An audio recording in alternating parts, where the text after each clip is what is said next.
మాజీ ఎంపీ నందిగం సురేష్ మీద విజయవాడలోని సూర్యారావుపేటలో చీటింగ్ కేసు నమోదవడం జరిగింది. అయితే ఒక ఎంపీ అయ్యుండి అంటే ఎంపీగా పనిచేసిన ఆ సమయంలో ఈ యొక్క చీటింగ్ కేసు ఎంతవరకు సమంజసం? ఇదే అంశానికి సంబంధించి మరిన్ని విషయాలు తెలుసుకోవడానికి మనతో ఉన్నారు సోషల్ యాక్టివిస్ట్ శ్రీలీల గారు. నమస్కారం అండి. నమస్తే అండి. నందిగం సురేష్ వైఎస్ఆర్సీపీ ఎంపీగా పనిచేశారు ఆయన. అయితే ఇప్పుడు ఆయన మీద చీటింగ్ కేసు నమోదవడం జరిగింది. దాదాపు 25 లక్షల రూపాయలు మోసం చేసి చెప్పేసి ఎవరో బాధితులు ఆయన మీద కేసు నమోదు చేశారు. ఈ అంశం గురించి మీరు ఏమంటారు? వైఎస్ఆర్సీపీ పార్టీలో పనిచేసిన వాళ్ళు కానివ్వండి, ఎమ్మెల్యేలు కానివ్వండి, ఎంపీలు కానివ్వండి, మినిస్టర్లు కానివ్వండి, ఎవరైనా సరే తప్పు చేస్తే మనం కొత్తగా చెప్పుకోవాల్సిన పని లేదు. ఎందుకంటే అదంతా జగన్మోహన్ రెడ్డి గారి స్క్రిప్టు. ఆయన ఏం చేయమంటే అది చేయాలి. ఆయనతో నడిచారంటే వాళ్ళు అదేదో 6 నెలలు సవాసం చేస్తే వారు వీరు వారు అవుతారని జగన్మోహన్ రెడ్డి గారు 10th క్లాసులోనే పేపర్లు కొట్టేశాడు. మరి ఆ తర్వాత కంచంతో తండ్రిని కొట్టాడు, బాబాయిని చెంపబగల కొట్టాడు, చాలా ఉన్నాయి ఆయన మీద. మరి అలాంటి వ్యక్తితో ఉన్న వీళ్ళంతా కూడా మరి ఎలాంటి ఆలోచనలతో ఉంటారు? ఇట్లాంటి చీటింగ్ కేసులు పెట్టారంటే పెద్ద విచిత్రం ఏం లేదు.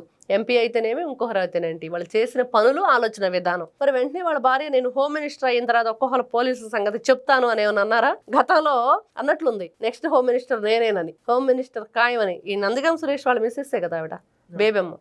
మరి ఇలాగా ఈయన ఒక చర్చికి సంబంధించిన ట్రస్ట్కి మరి దానికి 25 లక్షల రూపాయలు తీసుకోవటం జరిగింది. మరి దానికి సంబంధించి ఆ డబ్బులు ఏం చేశాడు, నిజంగా దానికి సంబంధించిన పనులకు ఉపయోగించారా చర్చి కంటే?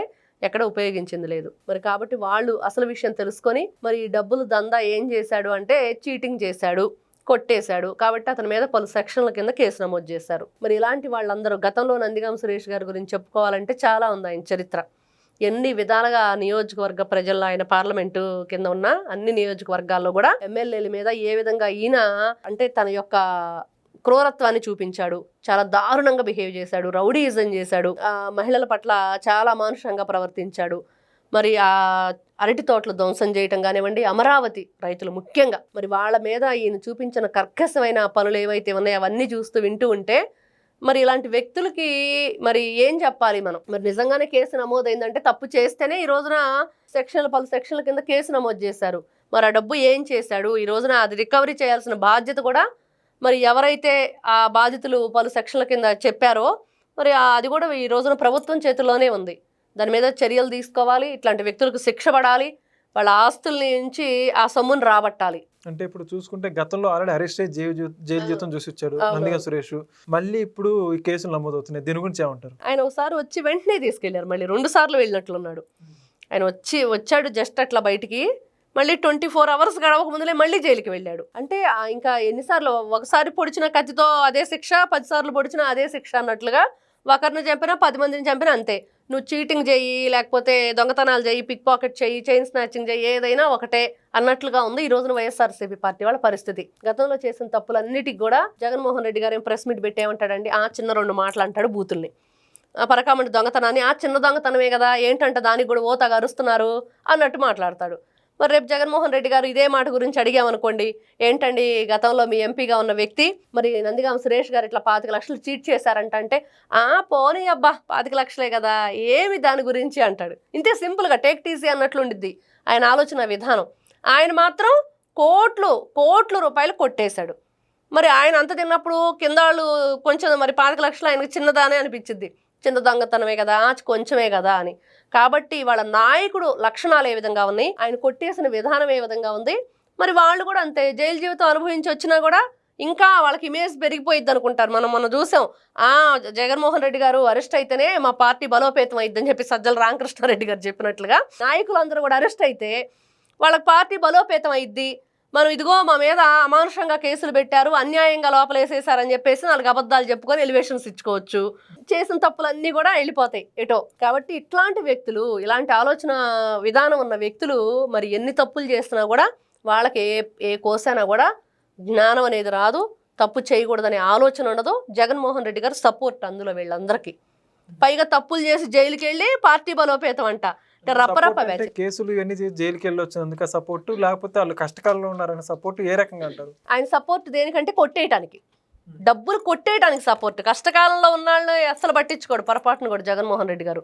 వాళ్ళు కొట్టేసే వరకే, వాళ్ళని ఏ విధంగానైనా సరే దొంగలుగా తీర్చిదిద్దే పనే జగన్మోహన్ రెడ్డి గారిది. వాళ్ళు దొంగలుగా జైలు జీవితం అనుభవించారంటే అబ్బాయి నాకు సంబంధం లేదు, వదిలేయండి అబ్బా అంటాడు, అంతవరకే. అంతవరకే తప్పించి ఆయన చేసే చూసాం. బోరగడ్డ అనిల్ జైలుకి వెళ్ళినప్పుడు పాపం జగన్మోహన్ రెడ్డి కనీసం కన్నెత్తి చూడలేదు, పన్నెత్తి పలకరించలేదు. ఆయన చాలా బాధపడ్డాడు చాలా ఇంటర్వ్యూలో. మళ్ళీ వడ్డీకి వడ్డీ తిరిగిస్తాను ఖచ్చితంగా అని చెప్పి కూడా చెప్పినట్లున్నాడు. లాయర్ని కూడా జగన్మోహన్ రెడ్డి కొన్న లాయర్ని నాకు పెట్టామని చెప్పి గర్వంగా చెప్పుకున్నాడు కదండి. నందిగామ సురేష్ కూడా చెప్పాడు, నన్ను భోజనాలు ఆ రోజు ఇన్ని ఒక కాన్వాయ్ నుంచి పక్కకు నెట్టేశారు. నెట్టేసి దాని మీద చాలా గందరగోళం ఏర్పడింది. ఇదిగో ఇట్లాగా నందిగామ సురేష్ మరి గతంలో జగన్మోహన్ రెడ్డి గారితో ఎంపీగా చేసిన వ్యక్తి, మరి ఇట్లాంటి వ్యక్తిని తోసేశారు అక్కడని. ఆయన వచ్చేసి అబ్బాయి అట్లాంటిది ఏం జరగలేదు, మీరు పొరపాటున ఏదో ఆ వీడియో క్లిప్పింగ్ రాంగ్ పడింది, ఎవడో ఎడిటింగ్ చేశాడు, పక్కన కూర్చోబెట్టి ఆయన డైనింగ్ టేబుల్ దగ్గర నాకు భోజనం పెట్టిస్తాడు, అరే తిన్నావా తినలేదా అని చెప్పి అడుగుతాడు. ఎవరిని అడిగినా అడగపోయినా నా భుజం మీద చేసి తీసుకెళ్తాడు. ఇలాంటివన్నీ ఎన్ని వినలేదండి వీళ్ళ ఎలివేషన్స్. వీళ్ళే చెప్పుకోవాలి జగన్మోహన్ రెడ్డి గారి గురించి. మనం ఆయన తాడేపల్లి ప్యాలెస్ ఫోటోలు చూస్తే రెడ్డి సామాజిక వర్గానికి చెందిన వ్యక్తి ఉన్నాడు, కాపు సామాజిక వర్గానికి చెందిన వ్యక్తి ఉన్నాడు, బీసీ ఉన్నాడు, కమ్మ ఉన్నాడు, మరి ఎస్సీ ఎస్టీ అందరూ ఉన్నారు. మరి ఎవరు ఎక్కడ నిలబడ్డారు? మరి జగన్మోహన్ రెడ్డి గారి పక్కన ఎవరున్నారు? ఆ ఫోటో ఒక్కడ చూస్తే చాలు ఆయన ఎవరిని ఏ విధంగా గౌరవిస్తాడు అని. వాళ్ళ నాన్న మన ఈ మధ్యనే బాగా ట్రోల్ అవుతుంది రాజశేఖర రెడ్డి గారి ఇంజనీరింగ్ కాలేజీల గురించి. దోసిందంతా ఎవరికి దోసి పెట్టాడు, అది కూడా ఆయనకు అనుకూలంగా వ్యక్తులతోనే. ఈ మహామేత దగ్గరకే వెళ్ళి ఆ డబ్బులన్నీ కూడా ఫీజు రియంబర్స్మెంట్ అనేది లేదు, కాలేజీలు అనేది లేదు. ఈయన మెడికల్ కాలేజీలు కట్టించాడు, ఆయన ఇంజనీరింగ్ కాలేజీలు కట్టించాడు. వీటి గురించి మనం చెప్పుకోవాలి. అట్లా అనమాట. ఈయన దేన్ని ప్రోత్సహిస్తాడు అంటే వాళ్ళ దొంగతనాన్ని మాత్రమే ప్రోత్సహిస్తాడు, వాళ్ళ బూతులు తిట్టే విధానాన్ని మాత్రమే ప్రోత్సహిస్తాడు. ఆ తర్వాత వాళ్ళ మీద దాడుల్ని అవన్నీ కూడా తనకు అనుకూలంగా తన పార్టీకి ఎలివేషన్ ఇచ్చుకుంటానికే దాన్ని తిప్పి తీసుకువెళ్తాడు తప్పించి ఈయన జేబులో చిల్లిగవ్వ కూడా వాళ్ళకి రాల్చడు. ఇది మాత్రం వాస్తవం. నమస్తే.